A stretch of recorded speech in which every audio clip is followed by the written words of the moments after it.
We did want to talk about Juventus, obviously, since you're here, and it's been a pleasure to have you with us, by the way, in London. One of the big storylines around Juventus is the fact that they were hit with this 15-point deduction, right, over transfer dealings after there was an investigation into their finances. Juventus denied any wrongdoing. Those 15 points could now potentially be reinstated. There's a commission who's going to make a final decision. Is the expectation that those points are going to be returned? And how will Italian soccer fans at large, not Juventus fans just, react to that? There is a big possibility they're going to come back, yes. But the big trouble for Juventus is going to be other two things that are going to happen at the end of the season.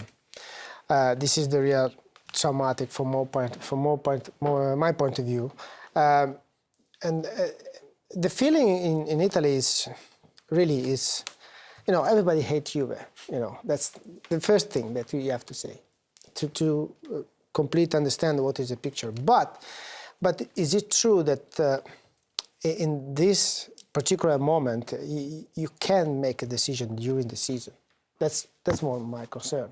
You should keep going, doing what you have to do, and see if somebody makes mistakes. As soon as you make a mistake at the end of the season, you decide what to do.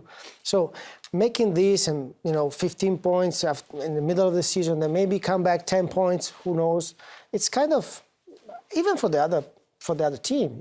They think they are second now. If they give back the points, Juve is going to be second. So it's a roller coaster in this emotional path where I think Juve and Allegri and the team are performing really well.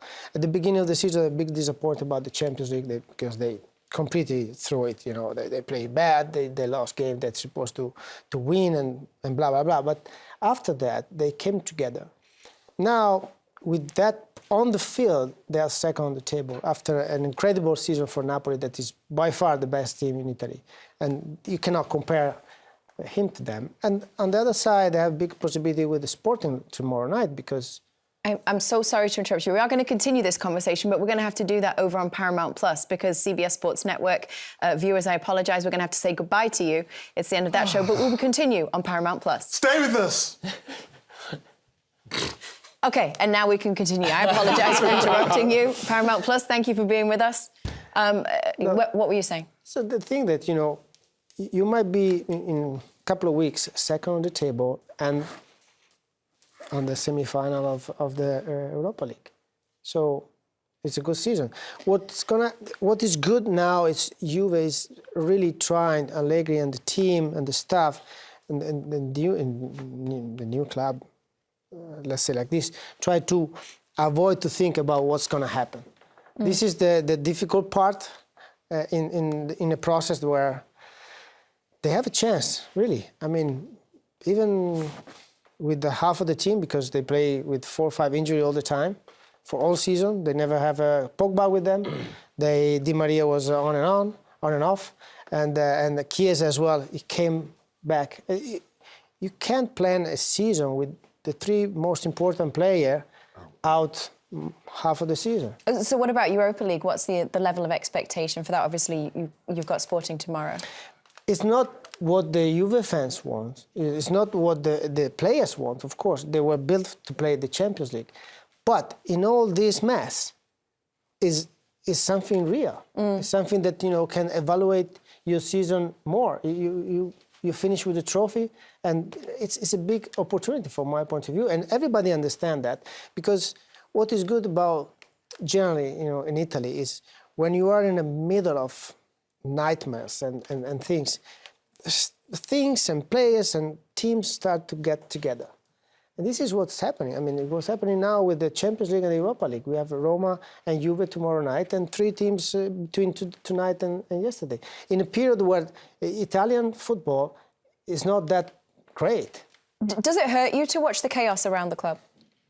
Sorry? Does it hurt you to watch the chaos around the club? It's a club that you love. Of course. I mean, I was a Juve fan before playing with them, so I spent 19 years. I went through a big crisis in 2006, and rebuild the team it's take a long time. It takes 6 years before we come back and win the trophy again. So you miss Champions League, you miss opportunity, you miss a lot of things. But I never regret what I did.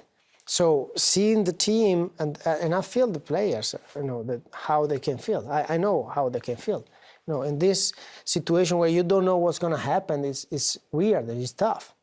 So that's why I'm saying they're doing great from my point of view. So, question for you: from what I read, there are plenty of Juve fans, if not maybe a majority of Juve fans, who'd be very happy to see a president named Alessandro Del Piero.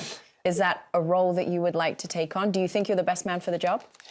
There is a lot of rumors, of course, and all the time that I came back to the stadium, it's great, the fans, how they recognize my time in Juve. I'm not here to say yes or no, because this is great, a huge thing. Of course, as I said before, my heart's still there, because when you spend 19 years, it's most, till a few years ago was most of my life. So now not anymore. Few years ago. So I'm looking at what happened at Juve always with a different view. I'm trying to avoid that emotional side, but it's very tough. Is it a role that you would feel capable of? Well, it depends on many things. I believe that you cannot think about a role as for yourself alone. You need to build a team together, even in the club, especially in this era where there's a lot of things to do in a club. So that's the vision that I think everybody have to have, including me. And do you need a director of football? Why? This one speaks Italian. Fluent in Italian. Fluent in Italian. Are you listening tonight, Alessandro? He knows Franco Baresi. He knows how to win the toast. Yeah, exactly. So, but what I can't believe is we've lined Thierry up for the American job. Yep. Hey, I'm a facilitator. He's going to be the president of Juventus.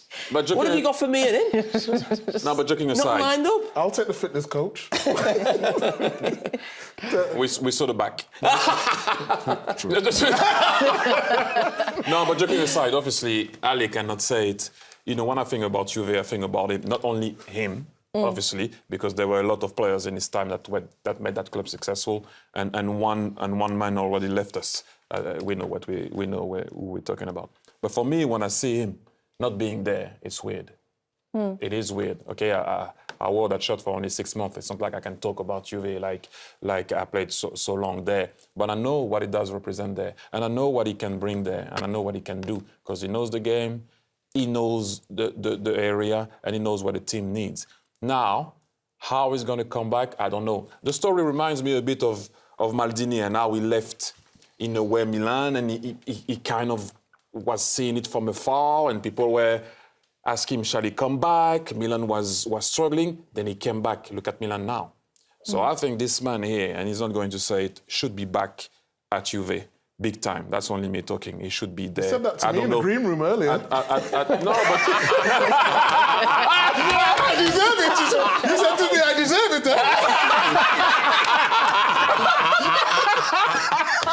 No, but seriously, you should be back. You should be back, man. You should be back. I think you should be You guys, you don't want me here again? No, we want you. Yeah, I know you love me, but There's you only said 3 seats. So you know? And then if we need some tickets to watch a game, don't forget us.